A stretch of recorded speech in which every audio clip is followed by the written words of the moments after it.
بسم اللہ الرحمن الرحیم۔ ناظرین گرامی، میں ہوں شان علی اور آپ کو آپ کے اپنے یوٹیوب چینل ایسے نالج میں خوش آمدید۔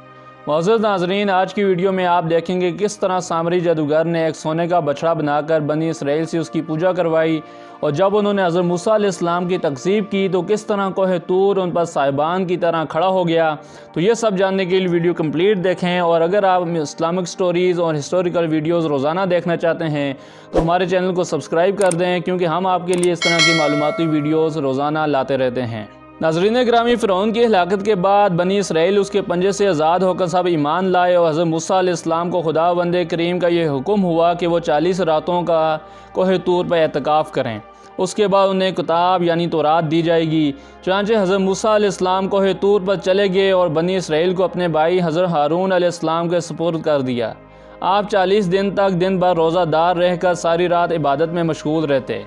اب بات کریں سامری کی، اس کے سامری کون تھا؟ تو ناظرین گرامی، سامری بنی اسرائیل میں ایک حرامی شخص تھا جس کا نام سامری تھا، جو طبی طور پر نہایت گمراہ اور گمراہ کن آدمی تھا۔ اس کی ماں نے برادری میں رسوائی و بدنامی کے ڈر سے اس کو پیدا ہوتی ہی پہاڑ کے ایک غار میں چھوڑ دیا تھا، اور حضرت جبرائیل علیہ السلام نے اس کو اپنی انگلی سے دودھ پلا پلا کر پالا تھا، اس لیے یہ حضرت جبرائیل علیہ السلام کو پہچانتا تھا۔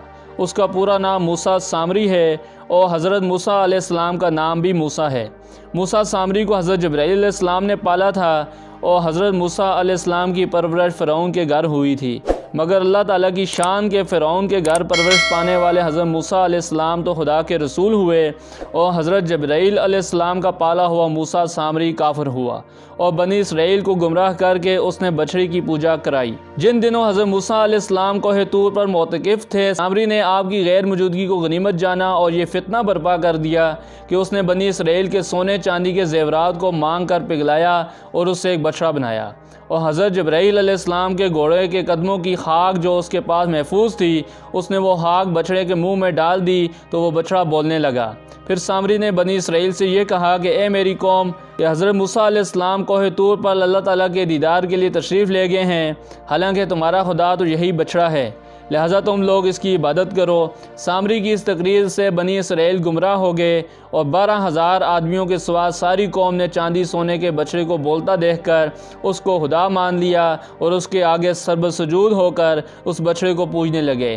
اس واقعے کا ذکر اللہ تعالیٰ نے قرآن پاک کی سورہ اعراف میں بھی اس طرح سے فرمایا ہے، اور موسیٰ کے بعد اس کی قوم اپنے زیوروں سے ایک بچڑا بنا بیٹھی، بے جان کا دڑ گائے کی طرح آواز کرتا۔ جب 40 دنوں کے بعد حضرت موسیٰ علیہ السلام اللہ تعالیٰ سے ہم کلام ہو کر اور تورات شریف ساتھ لے کر بستی میں تشریف لائے اور قوم کو بچڑا پوجتے ہوئے دیکھا تو آپ پر بے حد غضب و جلال طاری ہو گیا۔ آپ نے جوش و غضب میں تورات شریف کو زمین پر ڈال دیا، اور اپنے بھائی حضرت ہارون علیہ السلام کی داڑھی اور سر کے بال پکڑ کر گھسیٹنا اور مارنا شروع کر دیا، اور فرمانے لگے کہ کیوں تم نے ان لوگوں کو اس کام سے نہیں روکا؟ حضرت ہارون علیہ السلام معذرت کرنے لگے، جیسا کہ قرآن پاک میں بھی موجود ہے، کہا اے میرے مار جائے، قوم نے مجھے کمزور سمجھا اور قریب تھا کہ مجھے مار ڈالیں، تو مجھ پر دشمنوں کو نہ ہنسا اور مجھے ظالموں میں نہ ملا۔ حضرت ہارون علیہ السلام کی معذرت سن کر حضرت موسیٰ علیہ السلام کا غصہ ٹھنڈا پڑ گیا۔ اس کے بعد آپ نے اپنے بھائی حضرت ہارون علیہ السلام کے لیے رحمت اور مغفرت کی دعا فرمائی۔ پھر آپ نے اس بچڑے کو توڑ پھوڑ کر اور جلا کر اس کو ریزہ ریزہ کر کے دریا میں بہا دیا۔ ناظرین گرامی، حضرت موسیٰ علیہ السلام نے تورات شریف کو احکام کو پڑھ کر بنی اسرائیل کو سنائے اور فرمایا کہ تم لوگ اس پر عمل کرو۔ جب بنی اسرائیل نے تورات شریف کے احکام کو سنا تو ایک دم انہوں نے ان احکام کو قبول کرنے سے انکار کر دیا۔ اس سرکشی پر اللہ تعالیٰ کا غضب اس طرح سے نازل ہوا، ناگہاں کوہ طور جڑ سے اکھڑ کر ہوا میں اڑتا ہوا بنی اسرائیل کے سروں کے اوپر ہوا میں ملک ہو گیا، جو 3 میل لمبی اور 3 میل چوڑی زمین پر ڈیرے ڈالے ہوئے مقیم تھے۔ جب بنی اسرائیل نے یہ دیکھا کہ پہاڑ ان کے سروں پر لٹک رہا ہے تو سب کے سب سجدہ میں گر کر عہد کرنے لگے کہ ہم نے تورات کے سب احکامات کو قبول کیا اور ہم ان پر عمل بھی کریں گے، مگر ان لوگوں نے سجدہ میں اپنے رخسار اور بائیں بھووں کو زمین پر رکھا اور دانی آنکھ سے پہاڑ کو دیکھتے رہے کہ کہیں ہمارے اوپر گر تو نہیں رہا۔ یہی وجہ ہے کہ اب بھی یہودی اس طرح سجدہ کرتے ہیں کہ بایاں رخسار اور بایاں بھووں زمین پر رکھتے ہیں۔ بہرحال بنی اسرائیل نے جب توبہ کر لی اور تورات کے احکام پر عمل کرنے کا عہد کر لیا تو پھر یہ پہاڑ اڑ کر اپنی جگہ پر چلا گیا، جس کا ذکر قرآن پاک میں بھی موجود ہے۔ اور جب ہم نے پہاڑ ان پر اٹھایا گویا وہ سائبان ہے، اور سمجھے کہ وہ ان پر گر پڑے گا۔ لو جو ہم نے تمہیں دیا زور سے، اور یاد کرو جو اس میں ہے کہ کہیں تم پرہیزگار بنو۔ تو معزز ناظرین، یہ تھی ہماری آج کی ویڈیو۔ تو ویڈیو آپ کو کیسی لگی کمنٹ کر کے ہمیں ضرور بتائیں۔